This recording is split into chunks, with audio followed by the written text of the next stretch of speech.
क्या आपको पता है उस पर्सन के बारे में जिसने 200 सर्जिकल इंस्ट्रूमेंट इन्वेंट किए?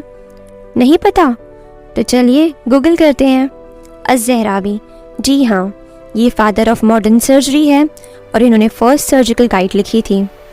इन्होंने डिवाइसेस डेवलप किए for caesarean section and cataract surgery और फॉरसेप्स बनाए डेड फीटस को निकालने के लिए। इन्होंने फर्स्ट टाइम कैटगट को इंटरनल स्टिचिंग के लिए यूज़ किया और आज तक कैटगट इंटरनल स्टिचिंग के लिए यूज़ किया जा रहा है। इन्होंने हिस्ट्री में फर्स्ट टूथ रिप्लांटेशन किया। ये फर्स्ट थे जिन्होंने कॉस्मेटोलॉजी को as a branch of medicine consider किया और ये पोइनर है न्यूरोसर्जरी और न्यूरोलॉजिकल डायग्नोज के। तो चलिए देखते हैं इनकी ज़िंदगी। इनका पूरा नाम अबू अल कासिम खल्फ बिन अब्बास ज़हरावी था। ये कॉर्डोबा नामी जगह पर 936 AD में पैदा हुए। ये कॉर्डोबा की एक सिटी ज़हरा में पैदा हुए थे, इसलिए इनके नाम के साथ ज़हरावी लगाया जाता है। उस ज़माने में कॉर्डोबा एक एजुकेशन पॉइंट था। वहाँ पर एक बेहतरीन यूनिवर्सिटी थी और 3 लाख से ज़्यादा किताबें कंटेन करने वाली एक बहुत ही अच्छी लाइब्रेरी थी और साथ ही साथ 50+ हॉस्पिटल्स थे। तो उनकी इनिशियल एजुकेशन यहीं से हुई और उन्होंने अपनी बाकी की कंप्लीट एजुकेशन भी यहीं से हासिल की। एज ए सर्जन उन्होंने एक बुक लिखी थी जिसका सर्जरी वाला पार्ट 500 ईयर तक का as a standard medical book Europe में पढ़ाया गया। उसके अलावा इन्होंने डिफरेंट टाइप के स्कैल्पेल्स, रिट्रैक्टर्स, कटर्स, पिंसर्स, स्पेक्युलास जैसे सर्जिकल इंस्ट्रूमेंट्स डेवलप किए और इन्होंने सर्जरी में यूज़ किए जाने वाले डबल टेप को भी इन्वेंट किया। इन्होंने फर्स्ट टाइम कैटगट को इंटरनल स्टिचिंग के लिए यूज़ किया और आज भी नॉन रिमूवेबल स्टिचिंग के लिए कैटगट यूज़ किया जाता है।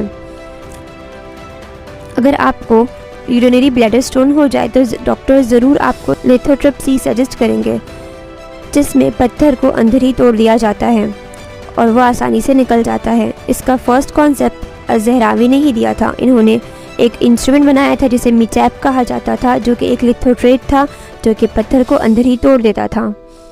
इसके अलावा इन्होंने कैटरेक्ट सर्जरी, सी सेक्शन और डेड फीटस को रिमूव करने के लिए डिवाइसेस बनाए। इन्होंने सिर्फ सर्जरी में ही अपना वर्क नहीं किया, इसके अलावा इन्होंने डेंटिस्ट्री में भी अपनी छाप छोड़ी।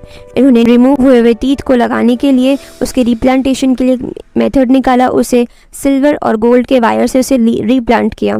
उसके अलावा जो डेंटल टाटार होता है उसको नापने के लिए उन्होंने डिवाइस बनाया जिससे डेंटल टार को हम लोग नाप सकते हैं और उससे प्रीडोंटल डिजीज़ से बचा जा सकता है। उसके अलावा यूनानी मेडिसिन की हिस्ट्री में भी एक इम्पॉर्टेंट पर्सनैलिटी रहे हैं, बिकॉज यूनानी के क्यूरेटिव एंड प्रिवेंटिव थेरेपीज़ इन्होंने बताए, जैसे लीचिंग, वेनी सेक्शन, कपिंग, कॉटरी और ये इन सब में माहिर थे। एज ए डॉक्टर ये फर्स्ट पर्सन थे जिन्होंने वार्ड, जिसे मस्सा कहते हैं, उसे ट्रीट किया। उसके अलावा इन्होंने कॉस्मेटोलॉजी को as a branch of medicine consider किया और ये कॉस्मेटोलॉजी को मेडिसिन ऑफ ब्यूटी कहते थे। उन्होंने परफ्यूम्स बनाए और उन्होंने roll on stick perfume and deodorants बनाए। इनको एंटी फाइब्रिनोलाइटिक ड्रग्स, जिसे खून रोकने वाली दवाई कहा जाता है, उस पर बहुत अच्छी महारत हासिल थी। ये बहुत सारी एंटी फाइब्रिनोलाइटिक ड्रग्स को जानते थे, बहुत सारी जड़ी बूटियों को जानते थे जो कि खून रोकती थी।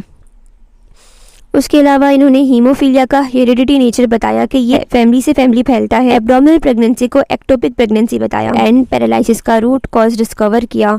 न्यूरोसर्जरी और न्यूरोलॉजिकल डायग्नोस के ये पोइनर थे। एज ए राइटर इनके नाम के आगे सिर्फ एक ही किताब है, लेकिन ये किताब इनकी शोहरत के लिए काफ़ी है। इसमें 30 वॉल्यूम्स है। इसके फर्स्ट वॉल्यूम में बेसिक प्रिंसिपल ऑफ मेडिसिन है, इस सेकेंड वॉल्यूम में पैथोलॉजी है और थर्ड से 29 वॉल्यूम में फार्माकोलॉजी है। इन्होंने बहुत ही अच्छे से फार्माकोलॉजी से डील किया है।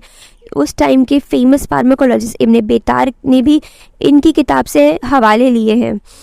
इसके अलावा इसका जो वॉल्यूम था वो सर्जरी से डील करता था और लोग समझते थे कि इन्होंने सिर्फ सर्जरी की ही किताब लिखी, बट ये हर चीज़ में माहिर थे। इनकी डेथ 936 AD में कॉर्डोबा की सिटी ज़हरा में ही हुई। तो मिलते हैं अगली वीडियो में एक और शख्सियत के साथ।